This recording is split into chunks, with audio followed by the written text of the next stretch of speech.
Welcome to the Mexpreneurs Podcast, the podcast about the stories of Mexican tech startup founders who are building world-class, fast-growing companies and having a positive impact at a large scale. My name is Sergio Chavez. I'm a Mexican based in Germany, a tech startup founder, executive, and mentor, and your host. Today we welcome back Hernan Arber. Hernan, together with Edvin Alper and Vitold Shelin, are the founders of Soundwork, a music tech startup based in Netanya, Israel. Soundwork is reinventing the music industry's supply chain through AI and Web3 to create a scalable, transparent, and collaborative platform for musicians, producers, and fans alike. Soundwork's ecosystem includes three main pillars: a sound NFTs standard, a marketplace, and an AI-powered API for developers. Soundwork recently launched its fully bootstrapped MVP, including a Web3 marketplace, a white paper, and the tokenomics. Hernan is CEO, Edvin is Chief Business Development Officer, and Vitold is Chief Operations Officer. They're all based in Israel. Hernan was born and raised in Mexico.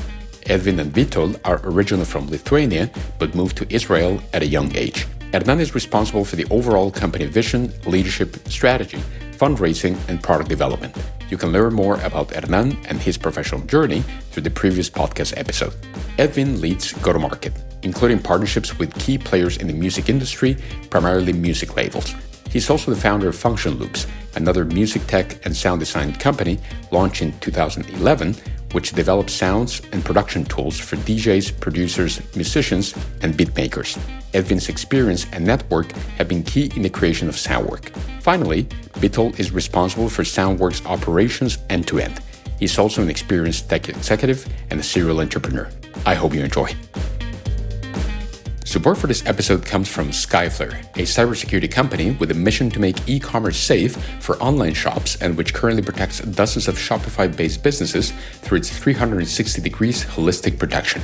As an online shop owner, you know that every cent you spend in online advertisement counts, especially in Google AdWords. Therefore, keeping a tight control of your budget and the ROI are essential. Nevertheless, there are bad actors out there who can make those costs explode. Skyflare's Click Fraud Protection Solution helps you prevent and resolve those threats.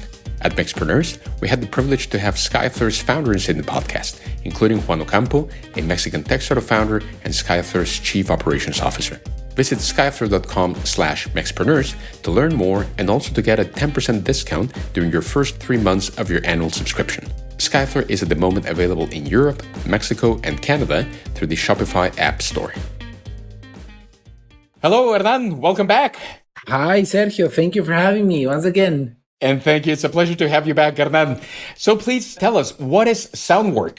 Soundwork is a brand new platform that we've been developing for almost 2 years now. And what we're trying to solve in Soundwork is the reward mechanisms for the music creators that come along the ways, right? So we're trying to build a new layer for the music industry that is going to reward not only the artists that you see on the track that you're streaming, whether it's Taylor Swift or Justin Bieber or Snoop Dogg or Eminem. What we're trying to solve for is how to reward all the music producers and the creators that made that track possible, right? So if it's a beat maker or a vocalist, especially with electronic music, and now especially with AI-generated music, we want to be able to reward all the musicians and creators that made that track possible. The way we do this is we are leveraging AI and Web3 technologies. And the way we leverage Web3 is by creating a new NFT standard. So for those on your audience who are new to NFTs, NFTs means a non-fungible token, which is basically just a cryptographic token, as you would know, Bitcoin, Ethereum, or Solana. But the difference is that this one is unique, right? The value is in its properties, and it can be attached to a metadata that could be linked to any digital item. So whether it be an image or a track or music or something digital.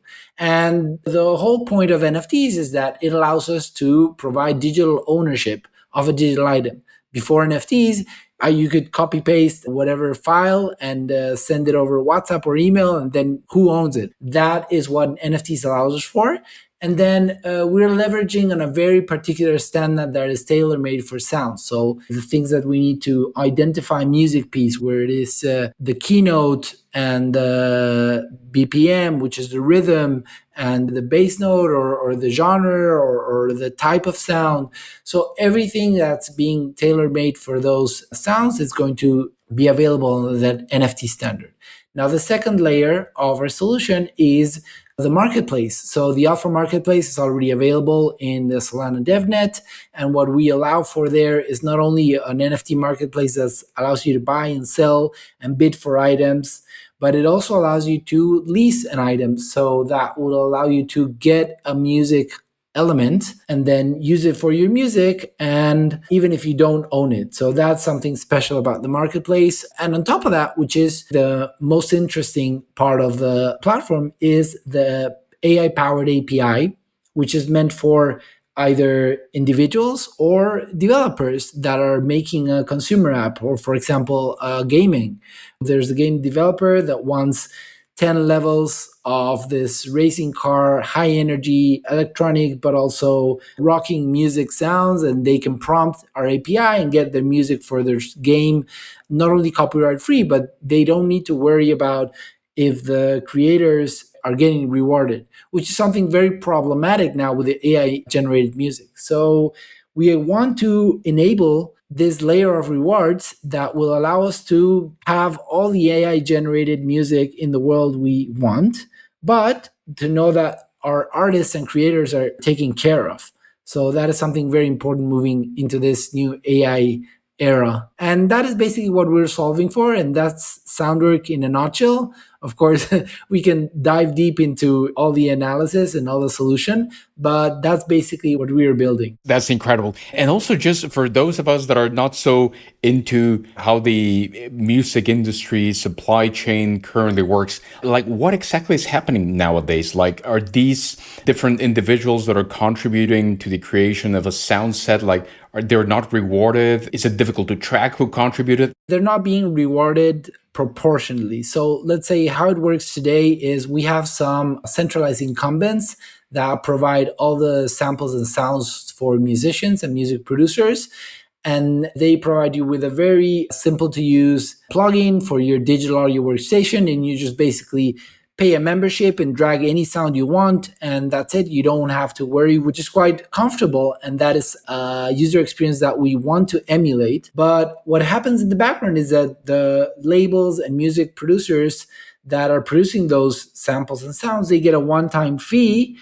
And then, regardless of what the success might be for that specific sound or sample or even stems of music, those producers are going to get that one-time fee, and that's it. And I think a model where we know that the artists and the producers and the creators are being rewarded proportionate to their success of those musical elements, I think is a much better model. And that is what we're building. So the way that it works right now is basically if you're producing sounds or creating your vocals, you can send your vocals to a label, you'll get a 200, $300. But then, if a big DJ like David Guetta or Tiesto uses those vocals for their new multi-million single hit, you won't see a penny of it. And that is something that we are striving to solve in Soundwork. So in the future, the way that your team are visualizing is that every, let's say, contributor to the creation of a specific soundtrack or a big hit is going to get proportionally compensated for that upside that comes from that. No? It's a much more qualitative, much more fair type of value chain, if I'm understanding correctly. Exactly. So the reward mechanism that we are developing is AI based. So what we do is we have an AI sound detection element to this, where we plug into, there are several services nowadays that scrape the web and understand what is being streamed the most, either in YouTube or Spotify or Apple Music. And out of those tracks, we can now detect which of the NFTs or the Soundwork music elements are being used in those tracks. And then we're rewarding those creators using the sound token right now. But the theory is, our thesis is that once producers and musicians are aware and are adopting this new reward system models, they're going to want to distribute their music in this form.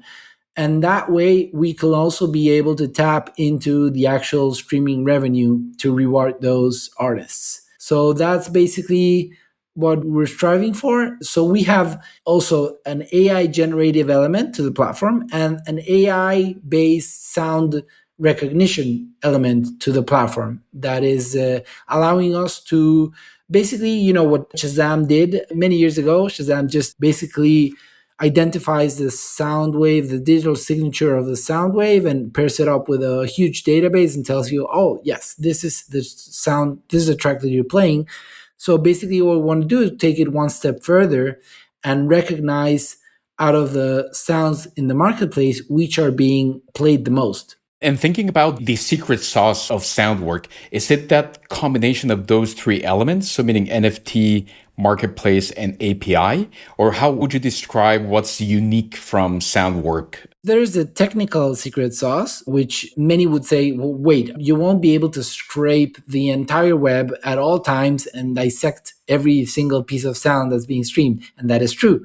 So the secret sauce is that we are actually just tracking for those sound elements which are minted on our marketplace. And that is a very smaller subset of waveforms we are tracking than just the entire music that's being played all around. So that's on the one end. The other kind of secret sauce is the question that comes up a lot, right? Which is saying, hey, listen, we understand that on the supply side, so they're going to get better rewarded and creators are going to be rewarded proportionally to their success. But on the consumer side, what is going to make me now move into this marketplace to use the sounds? What is going to make the producers and the artists come to Soundwork to get their sounds instead of the usual platforms like, Splice and Lander that are already very well adopted within the music production space? And then what I would say is that there we have to also provide a very, very simple to use user interface.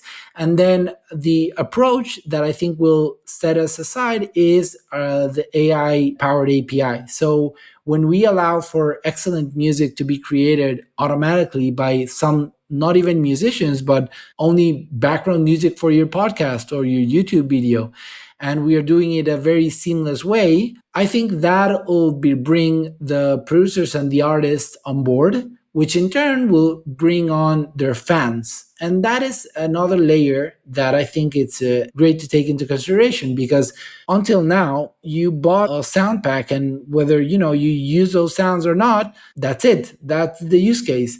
And now a lot of sound lovers and music lovers can come in and say, hey, listen, I'm listening to this producer, and I can tell that this music style that he's producing is going to be hot or is going to trend. I can get a few packs even if I don't plan on using them, because now they have some value in their ownership. So, basically betting on the fact that another musician or some producers are going to want this sounds, and I want to be a part of that success. There's so many different aspects, as you mentioned, from the supply side, from the demand side.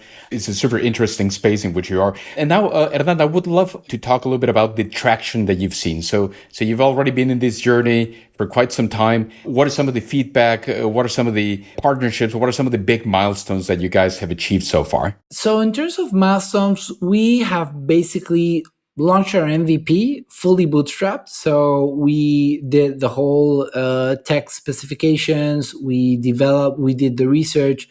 We developed the NFT standard. The alpha marketplace is already up and running in the devnet of Solana. So you can go to alpha.soundwork.io and you can try it out if you have a Phantom wallet. Of course, we're going to work on making that seamless so that you can just log in with your email or your social account. But right now, it's a bare bones Web3 marketplace. We finished our white paper, which you can also check out at docs.soundwork.io. And the full tokenomics are already pretty well defined. Of course, designing digital economies is a forever evolving task, but that's basically where we are. Our next stage is summing up our private sale that we're closing very soon For the sound token, we are running security audits for launch to mainnet. So we want to deploy that marketplace onto Solana mainnet so that actual music is being sold and bought in the marketplace with actual cryptocurrency. And then we're kickstarting our ambassador program, and we're going to sign up a lot of artists and labels, which already we have a great partnership with Function Loops, which is one of the top samples and sound labels from my co-founder Edvin. That's going to be kind of our initial catalog, which is already very rich, around more than 300,000 sounds that are being used by the top DJ and producers in the world. We have some other partnerships that we'll announce soon. You can check it out on our blog, like Identity Records and other partnerships that we are cooking up. That is basically the stage that we're in. Of course, this is a never-ending growth cycle. So if we talking about the longer term, we want to finish the private sale, launch the token, do the whole staking with the full tokenomics deployed. We want to do a public minting for artists. We want to launch some featured sounds, and we want to launch the AI music making app, which that's going to be bringing a lot of people that just want to generate cool tracks and use them for their needs without worrying if the artist that created it is going to be rewarded. So that's going to be taken care of. And I have like a full roadmap for the years to come, but everything is building upon the current stage. So this is where we're at now. We will be right back for a conversation with our guest.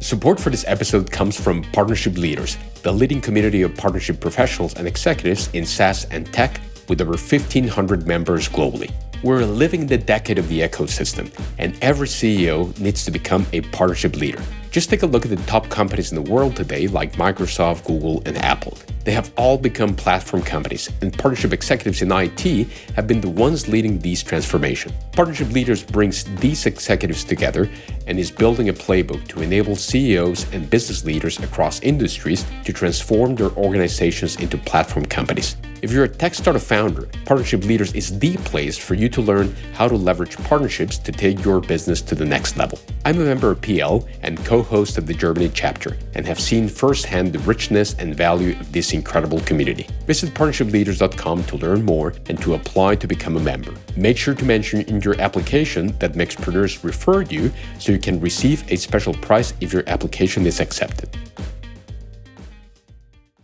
And now you mentioned briefly about Edvin. What I'd love is now to transition briefly into your team. So I have the privilege to talk to you today. Who's behind Soundwork? Who is the team that is building this great venture in which you are? One of my first mistakes building Loopax, the music making app I did back in 2012, 2013, around 10 years ago. It was building like a solopreneur, right? I was doing from the development, I was coding the whole thing, I was marketing the whole thing, I was doing the content, so the packs, and I was even doing both the fundraising and the customer support. So any email that came in and had issues with the app, I was the one behind the scenes reporting it. So that's not scalable. And that is all to say that you need a team with you. And now I do have to say that we have a great team in place. So my co-founders are Edvin, who's doing all the content, A&R, so artists and label relationships.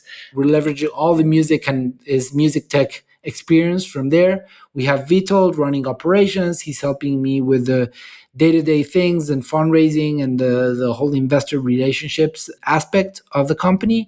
We have Derek Danowski on the content and communications. So he's helping us with the blogs and the parts that need to come out as we communicate with our audience, with our investors.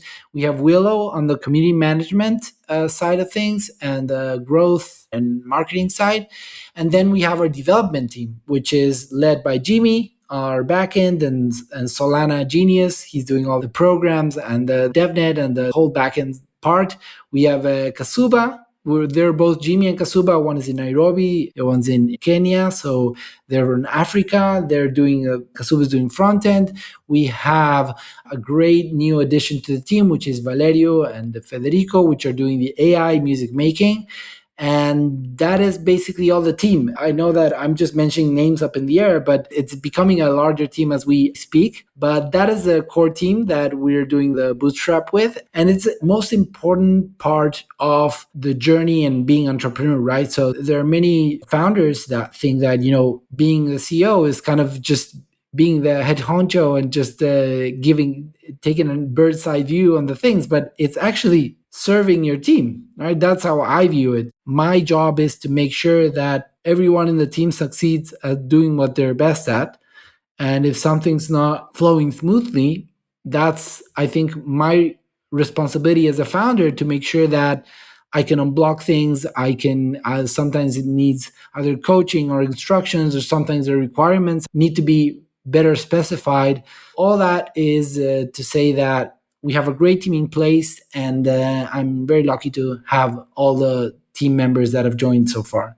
And from what you explained, it seems that you're basically covering all the bases to create a venture such as Soundwork. But if I may ask, from your perspective, like, why do you believe that you guys have the right mix to build a venture like Soundwork? Because you're covering different aspects, NFTs, marketplace, the API. So from all of these different skill sets that you guys have in place, like, why do you believe that you have the right mix in place to make this a successful venture? The things that, although I mentioned a lot of very common roles as back-end, front-end, community management, and marketing, I think each one in the team excels as what they do. And I think the very key elements of our team are of course, the founding team. So I combine a unique, Web3 and blockchain knowledge that spans from 2017, when I got into the crypto blockchain world and sunk my teeth really inside. I was developing mobile apps back then. I'm also coming from a musical background, so I was doing electronic music from age 21. We released our first album with Phonocle Records, so I also come from the music production side of things. Edvin as well, he had his own music production project, and then he transitioned into building Function Loops as a business. So he's been connected to the music tech side of things for over 10 years. That's how we built this legacy with Soundwork and for Function Loops. And I think that combination of knowing what music producers are in need of and understanding the music industry from the inside, but also having a very good grasp of Web3 and AI powered technologies. In terms of AI, there's a funny story. My engineering degree comes from the ITAM. So you probably know that university. We both from Mexico. It's the Instituto Tecnológico Autónomo de México. And my thesis back then, we're speaking now about 2003, so over 20 years ago, my thesis was titled Music Sequencing System Based on AI and Artificial Intelligence. And back then, what we knew about artificial intelligence was just basically a very large set of rules, which is an elegant way of saying, this is, if this, then do that kind of thing.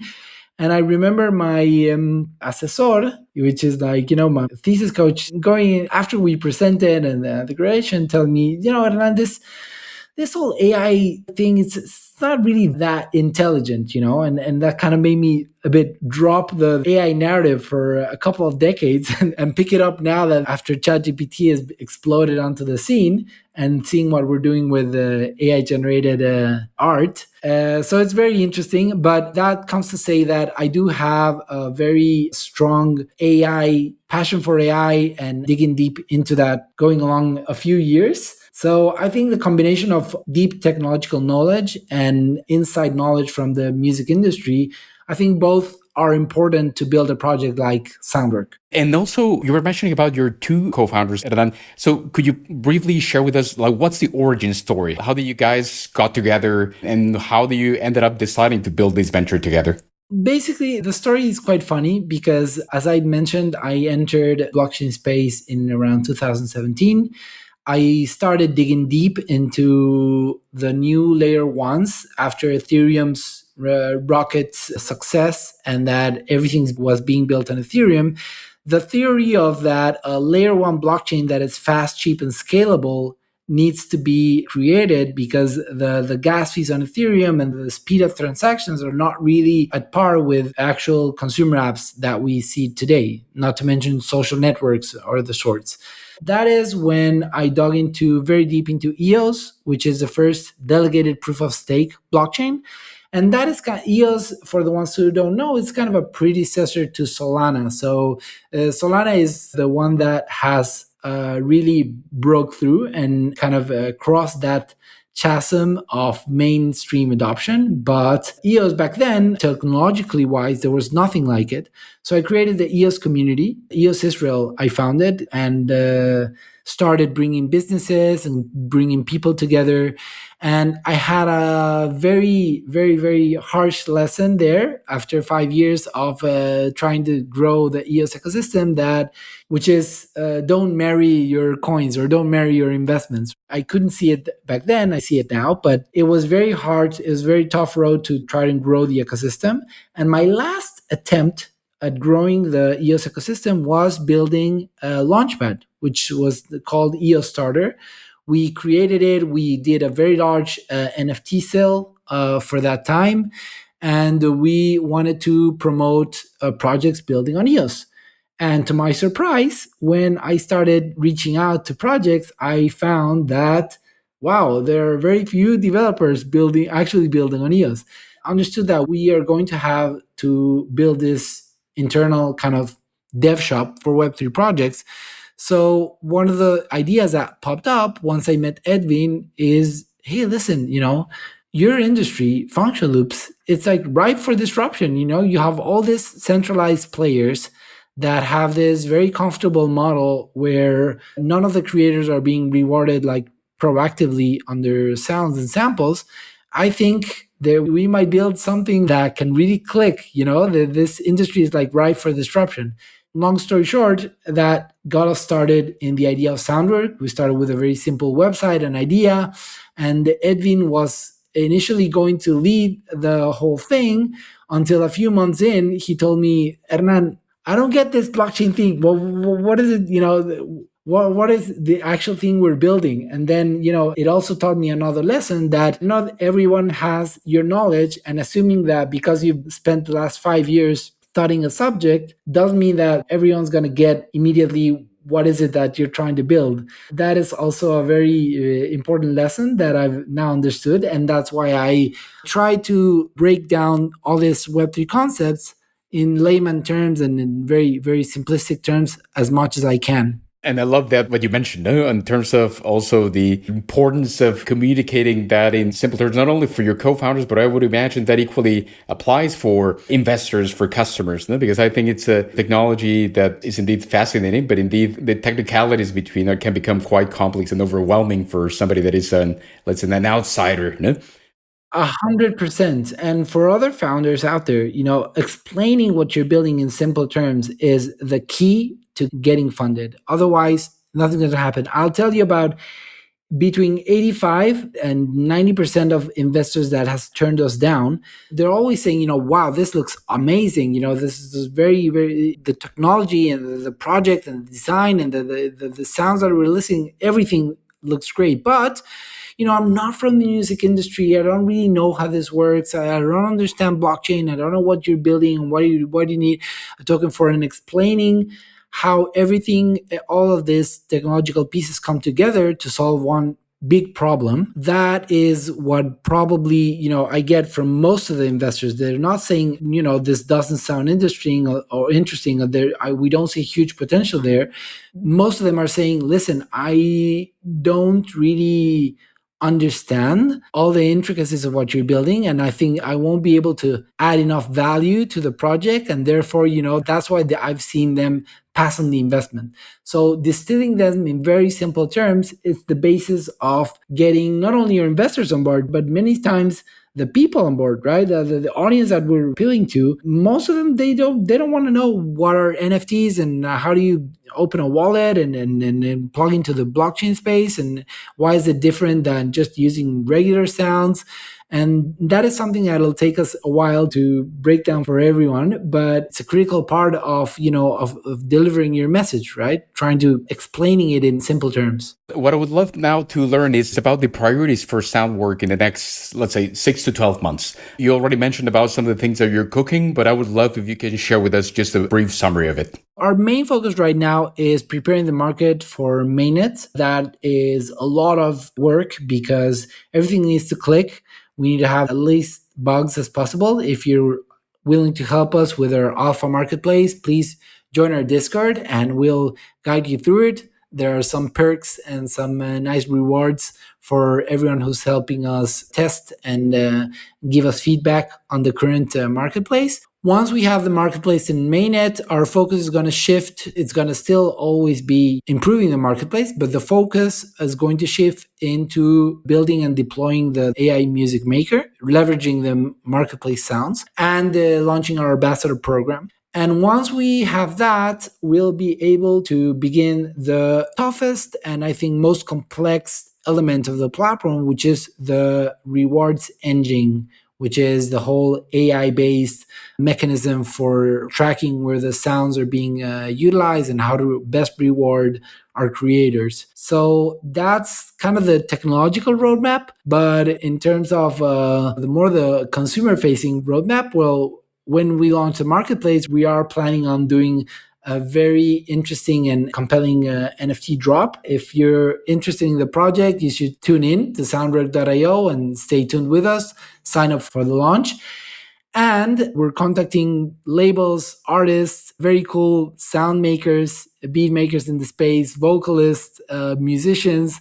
So, it's going to be very interesting moving forward. So, I invite you to reach out. I'm always open for anyone who's really interested to become part, and we're always expanding. So that's basically what we have in store, and another few surprises that I'll reserve under the sleeve. And you also mentioned about your interaction with investors. How does that look like in terms of investors funding in the following months as well? We have a lot of investors already committed for this initial stage, the private sale. We also have some launch pads that want to help us promote and launch the token to the mainnet place. And we are still early, but not that much. So we're about to close that initial kind of seed round, which I'd love to invite if you have also good investors in your audience and they can reach out to you through you. That would be amazing to hear from. We're still open. You still can get like equity in the company alongside the tokens. So that is kind of the earliest strategic stage you can get in.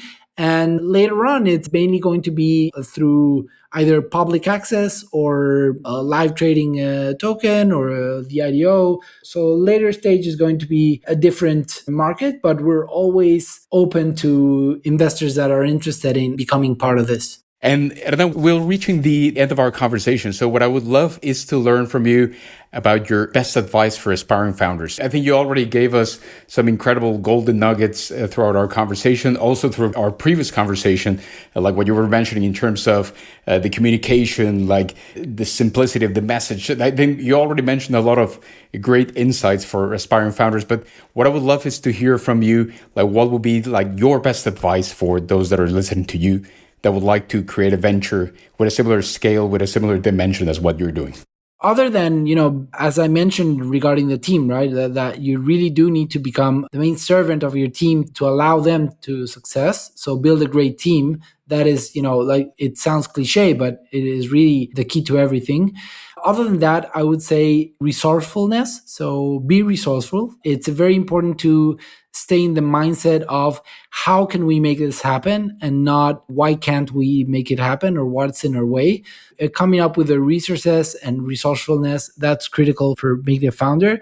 Also, resilience. The market, no one's going to believe that you're going to come through with this until you actually do. So you have to face a lot of rejection. You're generally living in the rejection spectrum. So for every one yes, you have to be able to withstand this 9 or 10 knows, or we're not interested, or they just ghost you, or they're not replying. So you have to be comfortable, no, not even be comfortable, but be aware that that's what's coming. You're going to be living this constant rejection stage. And once you go live and once you get funded, you'll have your haters saying, oh, this doesn't work, this is a scam, and whatever people come up with just to try to put you down. Something you have to be resilient for. And I guess if we have to do a third R, so we're going to do the 3 Rs. We did resourcefulness, resilience, and let's do relentless optimism.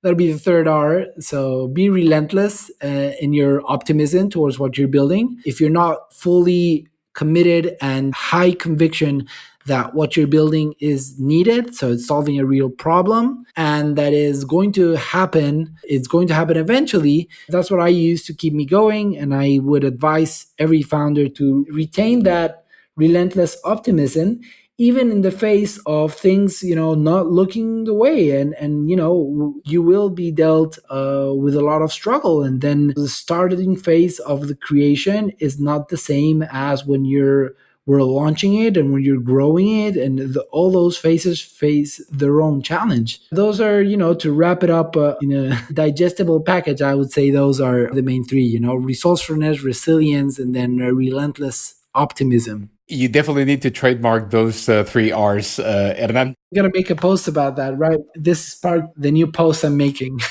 100%. Hernan, well, thank you very much for your time. It's been a fantastic conversation. And of course, we will be looking very closely into the evolution of Soundwork. But in the meantime, thank you very much for being here. Thanks, Sergio. It was a lovely conversation, and I'd love to come on again whenever you invite me to. And thanks very much for having me. Will do. Thank you, Hernan. Thank you. Bye-bye. And thanks to you for joining us today. Please remember to subscribe via your favorite podcast app to be notified about new episodes and share with us your feedback. We would love to hear from you. Thank you also to the Maxpreneurs team, Valeria Morel, Hector Barragan from Hyper Voltage, Francisco Jaimes, Pamela Elizalde, Katia Cruz, Rocio Marroquin. I am Sergio Chavez. See you next time.